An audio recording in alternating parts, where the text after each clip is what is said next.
ಇಂದೇ ಡೌನ್ಲೋಡ್ ಮಾಡಿ ಮತ್ತು ನಿಮ್ಮ ನೆಚ್ಚಿನ ಶೋಗಳನ್ನ ಆನಂದಿಸಿ. ಹೊಸ ಬೆಳಕು ಹುಡ್ಕೋದಿನ ಕತ್ಲಿನ ಜಾತ್ರೆಯಲ್ಲಿ ನಿಲ್ಸ್ಬಿಟ್ಟಲ್ಲ. ಸಂತೋಷನಾ ನಿನಗೆ? ಸಂತೋಷನಾ?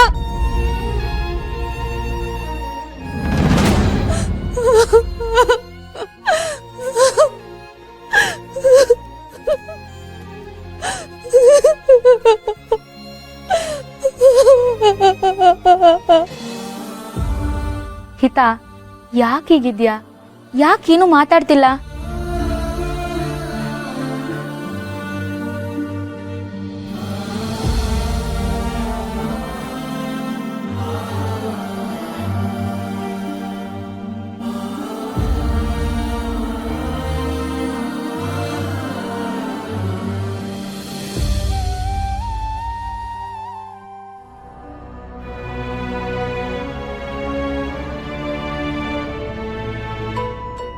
ಮೇಡಮ್, ನಿಂಗೆ ಈ ಬಟ್ಟೆ ತುಂಬಾ ಇಷ್ಟ ಅಲ್ವಾ?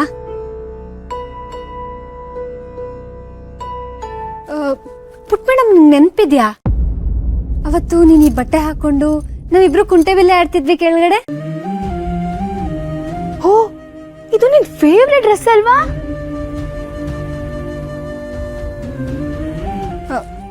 ಪರವಾಗಿಲ್ಲ ಬಿಡು ಪುಟ್ ಮೇಡಮ್. ಪುಟ್ ಮೇಡಮ್, ಬಾ, ನಿಂಗೆ ನೀಟಾಗಿ ತಲೆ ಬಾಚಿ ಜಡೆ ಹಾಕ್ತೀನಿ. ಬಾ.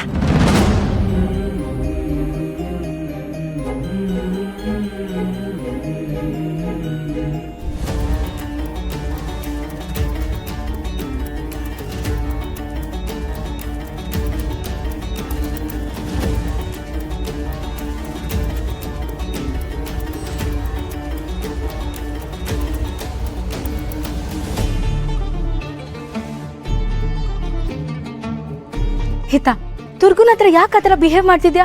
ಪಾಪ, ಬೇಜಾರಾಗಲ್ವಾ ಅವರಿಗೆ? ನಂಗೂ ಬೇಜಾರಾಗಿದೆ. ಅಲ್ಲ ಆಯ್ತಾ, ನನ್ಗಂತೂ ನಿನ್ ಪ್ರಾಬ್ಲಮ್ ಏನು ಅಂತ ಅರ್ಥನೇ ಆಗ್ತಿಲ್ಲ. ದುರ್ಗುನ ನೀನ್ ಅಮ್ಮ ಅಂತ ಕನ್ಸಿಡರ್ ಮಾಡಿರ್ತ್ಯಾ, ಅವ್ರು ಅದಕ್ಕೆ ಸ್ಥಾನಕ್ಕೆ ಬಂದ್ರೆ ಎಲ್ರಿಗಿಂತ ನೀನ್ ಖುಷಿ ಪಡ್ತೀಯ ಅಂತ ಅನ್ಕೊಂಡಿದ್ರೆ, ಆದ್ರೆ ನೀನು ಅವಳ ಶತ್ರು ತರ ಟ್ರೀಟ್ ಮಾಡ್ತಿದ್ಯಾ. ನೋ, ದುರ್ಗಾ ನಂಗೆ ಫ್ರೆಂಡ್ ಅಷ್ಟೇ. ನಂಗೆ ಅಮ್ಮ ಬೇಕು. ಅಮ್ಮನ ಜಾಗದಲ್ಲಿ ಬರೀ ಅಮ್ಮ ಇರ್ಬೇಕು. ದುರ್ಗಾ ಒಳ್ಳೆಯವಳು. ನಂಗೆ ದುರ್ಗಾ ಇಷ್ಟ ಆಗ್ತಿದ್ಲು, ಆದ್ರೆ ಫ್ರೆಂಡ್ ಆಗಿ ಮಾತ್ರ, ಅಮ್ಮ ಆಗಿ ನಂಗೆ ಬೇಡ. ನೀನ್ ಯಾಕೆ ಆತರ ಅನ್ಕೊಂತಿದ್ಯಾ? ದುರ್ಗಾ ನಿನಗ್ ಫ್ರೆಂಡ್ ಮಾತ್ರ ಆಗಿದ್ರೆ ಅವಳು ನಿನ್ ಜೊತೆ ಸ್ವಲ್ಪ ದಿನ ಇದ್ದು ಆಮೇಲೆ ಕೆಲಸ ಮಾಡ್ಕೊಂಡು ಮದ್ವೆ ಮಾಡ್ಕೊಂಡು ಹೊಟ್ಟೋಗ್ತಿದ್ಲು. ಆದ್ರೆ ಅವಳು ನಿನ್ಗೆ ಇವಾಗ ಅಮ್ಮ ಆಗಿದ್ದಾಳೆ ಅಂದ್ರೆ ನಿನ್ ಜೊತೆ ಇರ್ತಾಳೆ. ನಿನ್ ಜೊತೆಗಿದ್ರೆ ನೀನ್ ಖುಷಿ ಪಡ್ಬೇಕಲ್ವಾ? ನಂಗೆ ಬೇರೆ ಯಾರಾದ್ರೂ ಯಾಕೆ ಅಮ್ಮ ಆಗ್ಬೇಕು? ನಂಗೆ ಅಮ್ಮ ಇದ್ಲು, ಆದ್ರೆ ಈಗಿಲ್ಲ. ಅವಳನ್ ಬಿಟ್ಟು ಇನ್ಯಾರು ನಮ್ಮ ಅಮ್ಮ ಆಗ್ಬಾರ್ದು. ಅವಳ ಪ್ಲೇಸಿಗೆ ಇನ್ಯಾರು ಬರ್ಬಾರ್ದು. ನೀವೆಲ್ಲ ಯಾಕೆ ನಂಗೆ ಬೇರೆ ಅಮ್ಮನ ಹುಡ್ಕಕ್ ಟ್ರೈ ಮಾಡ್ತಿದ್ದೀರಾ? ನಂಗೆ ನನ್ನಮ್ಮ ಬೇಕು. ನಂಗೆ ನನ್ನ ಅಮ್ಮನ್ನೇ ತಂದ್ಕೊಡಿ ಸಾಕು.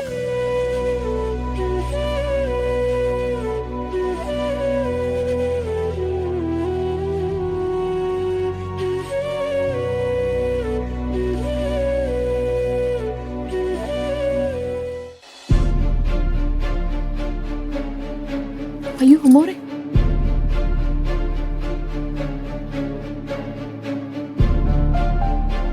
ಯಾಕೆ?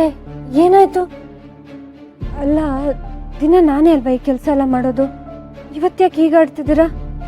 ಅದು ದುರ್ಗಾ. ಅಲ್ಲ ಅಮ್ಮೋರೆ, ನಾನಿಂದ ಹೊರಡ್ತೀನಿ. ಅದಕ್ಕೆ ಬೆಳಗ್ಗೆ ಬೆಳಗ್ಗೆನೆ ಕೆಲ್ಸಕ್ಕೆ ಆಚಾರ? ಅತ್ತಿಗೆನಾ? ಅದಕ್ಕೇನೆ. ನೀವೀಗ ಶರತ್ನ ಮದುವೆ ಆಗಿದ್ದೀರ, ಶಾನ್ವಿಗೆ ಅದಕ್ಕೇನೆ ಆಗ್ಬೇಕು ತಾನೆ? ಶಾನ್ವಿಗೆ ನನಗೇನಾಗ್ಬೇಕು? ಅಕ್ಕ ಕಣೋ. ಅಕ್ಕ, ದುರ್ಗಾ ಅಕ್ಕ. ಯಾಕೆ ನೀವಿಬ್ರು ಏನೇನೋ ಮಾತಾಡ್ತಿದ್ದೀರಾ? ಇವಾಗ ಆ ವಿಷಯ ಬಿಡಿ. ಇನ್ಮೇಲೆ ನೀವ್ ಯಾವ ಕೆಲ್ಸನೂ ಮಾಡೋಗಿಲ್ಲ, ಅರ್ಥ ಆಯ್ತಾ? ಈಗ ಬನ್ನಿ ನಮ್ ಜೊತೆ. ದುರ್ಗಾ, ನಿನ್ನೆ ದಮಯಂತಿ ಏನೇನೋ ಅಂದ್ಲು ಅಂತ ಬೇಜಾರು ಮಾಡ್ಕೋಬೇಡಮ್ಮ. ಅವಳ ಸ್ವಭಾವ ನಿನಗೆ ಗೊತ್ತಲ್ವಾ?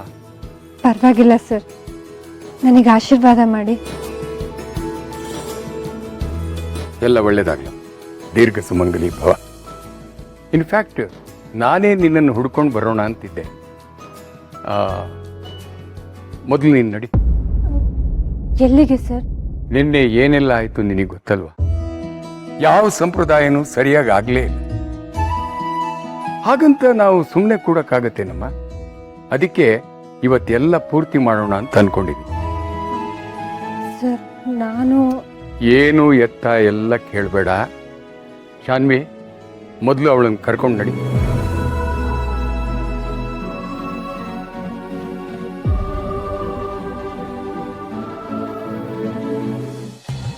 ಏನೋ ಮಾಡಲು ಹೋಗಿ ಏನು ಮಾಡಿದೆ ನೀನು? ಮಾಮ್, ನೀವ್ ಏನ್ ಮಾಡ್ತಿದ್ದೀರಾ ಅನ್ನೋದೇ ನಂಗೆ ಅರ್ಥ ಆಗ್ತಿಲ್ಲ. ನಿನ್ನೆವರೆಗೂ ಮಾಯನ ಇಷ್ಟು ಹೇಟ್ ಮಾಡ್ತಿದ್ರಿ, ಇವತ್ತು ನೋಡಿದ್ರೆ ಅವಳು ಪರವಾಗಿ ಮಾತಾಡಿದೆ. What is happening? ಅವಳನ್ನ ಹೇಟ್ ಮಾಡ್ತಿದ್ದೆ ಅಲ್ಲ ಕಣೋ, ಈ ಕ್ಷಣಕ್ಕೂ ನಾನು ಅವಳನ್ನ ಹೇಟ್ ಮಾಡ್ತೀನಿ. ಅವಳ ಮೇಲಿರೋ ದ್ವೇಷ ಯಾವತ್ತೂ ಕಡಿಮೆ ಆಗಲ್ಲ. ಲೇ ದಮ್ಮು, ಮಾಯಿನ ಮೇಲೆ ಕೋಪ ಇದೆ ಅಂದ್ಮೇಲೆ ಅವಳು ನೋವು ಪಡೋದನ್ನ ನೋಡ್ಕೊಂಡು ಖುಷಿ ಪಡೆ, ಸಂತೋಷ ಪಡು. ಅದನ್ ಬಿಟ್ಟು ಯಾಕೆ ಹೀಗಾಡ್ತಿದ್ಯಾ? ಯಾಕೆ ಅಂದ್ರೆ ಮಾಯ ಒಬ್ಳೆ ಸಫರ್ ಪಡೋದು ನನಗ್ ಬೇಕಾಗಿಲ್ಲ.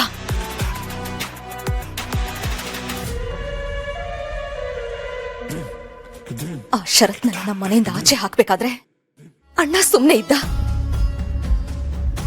ಅತ್ತಿಗೆ ಕೆನ್ನೆ ಹೊಡೆದ್ಲು, ಆ ಮಾಯ ಬೆನ್ನಕ್ ಚೂರಿ ಹಾಕಿದ್ಲು. ಇಷ್ಟೆಲ್ಲ ಆಗಿದ್ದು ಆ ಪಿಳ್ಳೆ ಹಿತನಿಂದ. ಇವರೆಲ್ರಿಗೂ ಬುದ್ಧಿ ಕಲಿಸೋ ಅವಕಾಶ ನನಗೆ ಸಿಕ್ಕಿದೆ ಪ್ರಾಣಿ. ನಾನಿದನ್ನ ಯಾವುದೇ ಕಾರಣಕ್ಕೂ ಮಿಸ್ ಮಾಡ್ಕೊಳ್ಳಲ್ಲ. ಅಯ್ಯೋ ಪರಮೇಶ್ವರಲ್ಲೇ, ಏನೇನು ಮಾಡಕ್ ಹೋಗಿ ಮತ್ತೆ ಸೊಂಟ ಗಿಂಟ ಮುಕ್ಕೊಂಡ್ಯೆ? ಸಾಕು ತಮಾಷೆ. ಮಾಮ್, ನೀವು ಮಾಡ್ತಿರೋ ಕೆಲಸಕ್ಕೆ ಮನೆಯವರಿಗಲ್ಲ ನಿಮಗ್ ಪ್ರಾಬ್ಲಮ್ ಆಗದೆ ಇದ್ರೆ ಸಾಕು. ಹೌದೌದು, ನೋಡೆ ಬಾಲ್ ಇಟ್ಕೊಂಡು ಗೋಡೆ ಹೊಡೆದ್ರೆ ವಾಪಸ್ ನಮ್ಗೆ ಈ ಕಡೆ ಬರೋದು. ನೀವ್ ಯಾರು ಏನೇ ಹೇಳಿದ್ರು ಸರಿ, ನಾನಂತೂ ಸುಮ್ಮನಿರೋಳೆ ಅಲ್ಲ. ಅಣ್ಣ ಏನೇ ಹೇಳಿ, ಈ ಮನೆಯಲ್ಲಿ ಪ್ರಾಬ್ಲಮ್ಸ್ ಬಿಟ್ಟು ಬೇರೆ ಏನು ಉಳಿಬಾರ್ದು. ಅಯ್ಯೋ ಪರಮೇಶ್ವರ, ಅಲ್ಲಿವರೆಗೂ ಸುಮ್ಮನೆ ಕೊರೋ ಜಾಯಮಾಂದವಳೆ ಅಲ್ಲ. ತರುಣ್, ನೀನು ಆ ಶಾನ್ವಿನ ಖುಷಿ ಪಡಿಸು. ಅವಳು ನಿನ್ನ ಹುಚ್ಚಿ ತರ ಪ್ರೀತಿ ಹಾಗೆ ಮಾಡು. ಅಯ್ಯನ್ಗೆ ಹುಚ್ಚಿ ಹಿಡಿಯೋ ಹಾಗೆ ಮಾಡ್ತೀನಿ. ಈ ಮನೇಲಿ ಎಲ್ರೂ ವಿಲ ವಿಲ ಅಂತ ಒದ್ದಾಡ್ಬೇಕು. ಆ ದುರ್ಗನಿಂದ ಇಂಥ ಆಪರ್ಚುನಿಟಿ ಸಿಕ್ಕಿದೆ, ಇದನ್ನ ನಾವು ಉಪಯೋಗಿಸ್ಕೋಬೇಕಲ್ವಾ ಪ್ರಾಣಿ? ಏನ್ ಮನೆ ಹಾಳ ಐಡಿಯಾ? ಅಲ್ಲಲ್ಲ, ಒಳ್ಳೆ ಐಡಿಯಾ, ಒಳ್ಳೆ ಐಡಿಯಾ, ಸೂಪರು.